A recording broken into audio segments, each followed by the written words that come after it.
Good morning. I'm going to make a video for chapter 12, and this is for practice problem 1.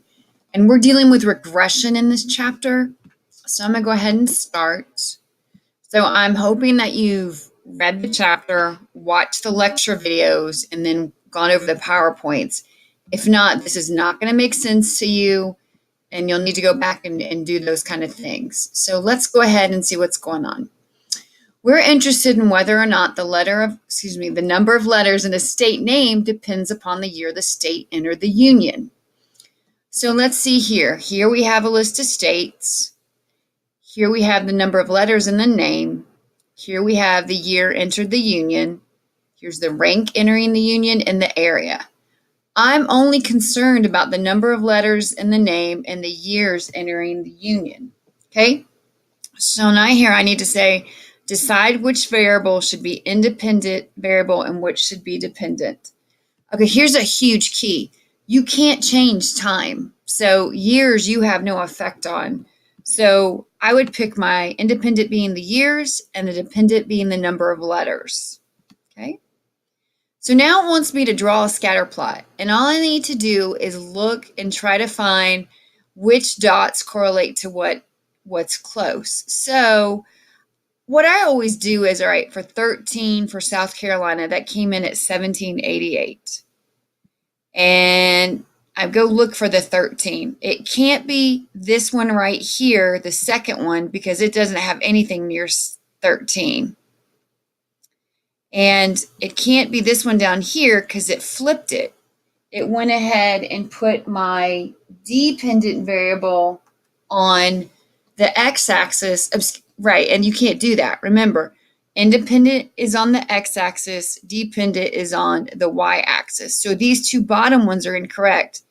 So this one is correct. And you can go back up and do some more dots to see.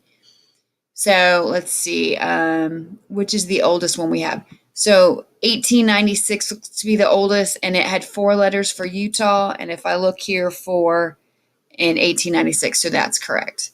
So let's look at the data. It's pretty scattered out because if you look at the other ones, this one looks pretty linear, this one looks pretty linear, but this one doesn't look as linear. So let's keep going down. All right. So does it appear from the inspection that the relationship between the variables y or y not? And I would say no, because they don't seem like they're very close together. They seem all dispersed. All right. So now what it wants me to do is calculate the least squared line.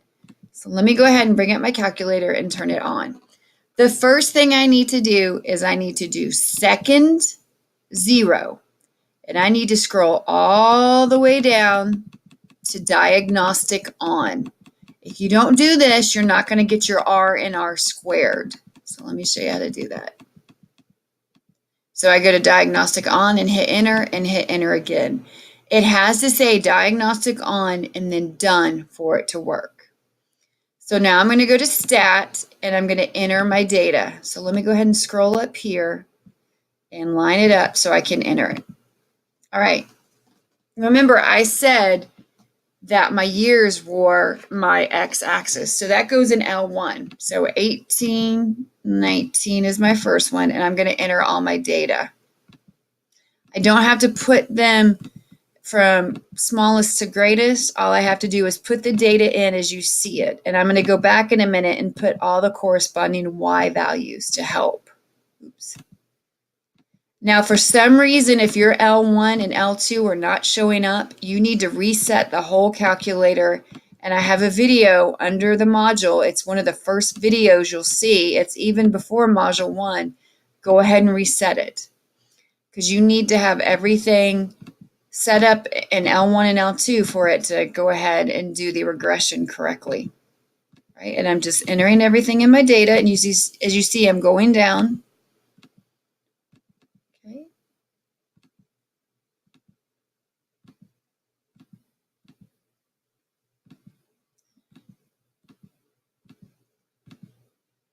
All right, and then I'm going to go over to L2, and for 1819 it had 7 letters, and for 1876 it had 8.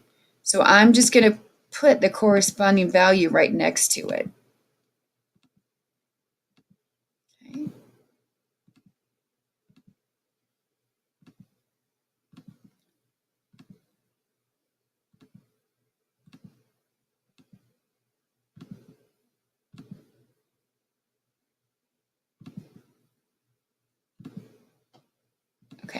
So everybody's in there. All right. So now I'm going to go to Stat, and I'm going to go over to Calc, and I'm going to go to 4, where it says lin reg ax plus b, and I'm going to hit enter. All right. So let's talk about what I get. I get linear reg, which is linear regression, y equals ax plus b. My a equals negative 0.0216190863. B equals 47.034157778. So I'm going to go here, and what it wants me to do is it wants me to put my, so it has it in a different formula, which is fine. And there's a different way if you want to. You can go to Stat, go over to Calc, and if you keep scrolling down, it gives it to you in that way, okay? So if I hit enter again, it just does it a little bit differently. So for this, I'm going to do 47 point, how many decimal places want? It wants 3. So 47.0, oops, not that one. 34, okay? And then the next one, it wants, I'm writing this down so the calculator won't leave the page, is going to be negative 0.022, because that 6 next to the 1 will make it go up. So this is what I'm going to put in. I'm going to put 0.34, and then this is 0.022. Okay, so those are my answers. Oh, I'm sorry. It wants you to give B in 5 places. So let's go back and look at that calculator. Oh, and it's a negative 2. I didn't see that. So it's going to be negative 0.02162. Okay, so make sure you put that in correctly. And again, I found the same information 2 different ways. If you want to, if you go down, let me show you again. So this puts it a little bit backwards. It just flips the A and the B. And if you keep going down to here, it puts it in the correct order. They have the exact same results. The only thing is A right here is the slope, where for number 8, B is the slope. And remember, the number next to X is the slope, all right? So I'm going to go ahead and enter again and bring this up. Okay, so now it wants the correlation coefficient. So remember, that is R, and it wants it in 4 decimal places. So here's my R, okay? If your R squared and R are not showing up, that's because you didn't do the diagnostic on that I showed you at the beginning of this video. You have to do that to get this information. So now I'm going to do negative, 0.4280 because it wanted it. Okay, so let's look at that relationship. So a negative 0.4280 means that there's a negative mid to weak relationship. If it was like negative 0.999, that would mean it was a strong one. But because there's not, all we're going to say is it implies that the relationship is not significant. All right? So we're going to estimate the number of the letters of the state that would be you would have if you entered the Union in 1900. So I'm going to clear this. And what I'm going to do is remember up here where you put this in, this formula right here, I'm going to solve that using my calculator. And oops, in place of X, I'm going to put 1900. So I'm going to do 47.034 minus, because you have a negative right there, I'm going to use, I'm going to do parentheses for this. 0.2162 times 1900, because that's the value it wants me to test, and I hit enter. Okay, so what does it tell me? So it tells me for 1900, I should have 5.956 letters. So I would say it'd be 5.96. So let's do that. So 5.96, all right? And it wants me to do it for 1920. Your values might be different because they're in red. And remember, if it's in red, that means it's a different value. Okay, so let me go here. 47.034. And you see, I'm just using the exact same formula again.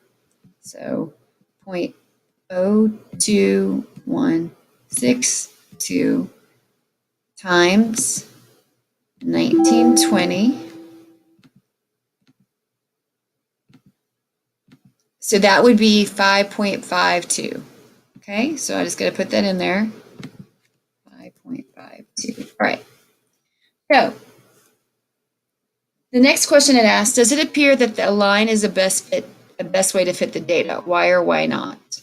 Well, remember up here, we said that it didn't seem like there was a significant relationship. So right down here, we're going to say no. There doesn't seem to be a significant linear correlation. And again, if we go back to the graph we picked, there doesn't seem to be anything really going on with that. Okay, and so now it wants to use the least squared line to estimate the number of letters a new state would enter 2015. Okay, well, that's kind of crazy, isn't it? So let's go ahead and try that. So I'm going to go ahead and bring back up my calculator. I'm going to do 47.034 minus 0.02162 times 2015. Okay. So I hit enter, and then I get, and it wants it to give it to me to two decimal places, so it would be 3.47. Okay. So it says, can the least squared line be used to predict it? Why or why not? Okay, we can't use 2015 because if you go back up to the data, look, what is the oldest value? So the oldest value looks to be 1787.